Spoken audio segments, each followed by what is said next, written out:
తెలంగాణలో drug control అధికారులు సోదాలు చేపట్టారు. అనుమతి లేకుండా మెడిసిన్స్ అమ్ముతున్న ఆసుపత్రులపై దాడులు నిర్వహించారు.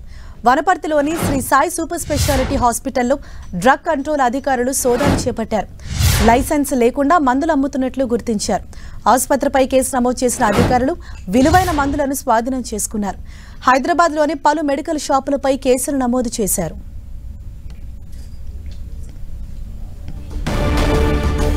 దీనిపై మరింత సమాచారాన్ని మా ప్రతినిధి సునీల్ మనకు అందిస్తారు. సునీల్,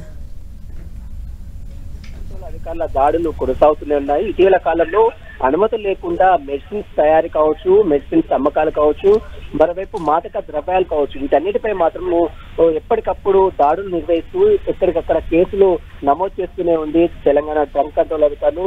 తాజాగా మన బొల్లారంలో దాదాపు కొన్ని కోట్ల రూపాయలైనటువంటి డ్రగ్స్ ని సీజ్ చేయడం జరిగింది. అదే తరహాలో ఇప్పుడు ఈ రోజు మరొకసారి తెలంగాణ రాష్ట్రంలో మెడిసిన్స్ అక్రమంగా అమ్ముతున్నటువంటి మెడిసిన్స్ కి అనుమతి లేకుండా విక్రయాలు జరుపుతున్నటువంటి మెడికల్ షాప్ల మీద ఈ రోజు తెలంగాణ డ్రగ్ కంట్రోల్ అధికారులు దాడి నిర్వహించారు. వనపర్తితో పాటు అదేవిధంగా హైదరాబాద్ చార్మినార్లో ఉన్నటువంటి నూర్జాన్ బజార్ లో ఉన్నటువంటి ఓ మెడికల్ షాప్, వనపర్తిలో ఉన్నటువంటి Shri Sai super speciality dental hospital సంబంధించిన మెడికల్ షాప్ల మీద కూడా ఈ రోజు డ్రగ్ కంట్రోల్ అధికారులు దాడులు నిర్వహించి కొన్ని విలువైనటువంటి 80,000 రూపాయల విలువైనటువంటి కొన్ని మెడిసిన్స్ కూడా డ్రగ్ కంట్రోల్ అధికారులు సీజ్ చేయడం జరిగింది. ఎవరైనా అనుమతులు లేకుండా మెడిసిన్స్ కానీ, అనుమతులు లేకుండా మాదక ద్రవ్యాలు కానీ విక్రయాలు జరిపినా తయారు చేస్తే మాత్రం అలాంటి వారిపై కఠినంగా వ్యవహరిస్తారని మాత్రం ఇప్పటికే డ్రగ్ కంట్రోల్ అధికారి కమలాసన్ రెడ్డి హెచ్చరికలు కూడా జారీ చేస్తున్నారు. ఈ రోజు నిర్వహించిన దాడిలో దాదాపు 80,000 రూపాయల విలువైనటువంటి మెడిసిన్స్ కూడా సీజ్ చేయడం జరిగింది. హరీష.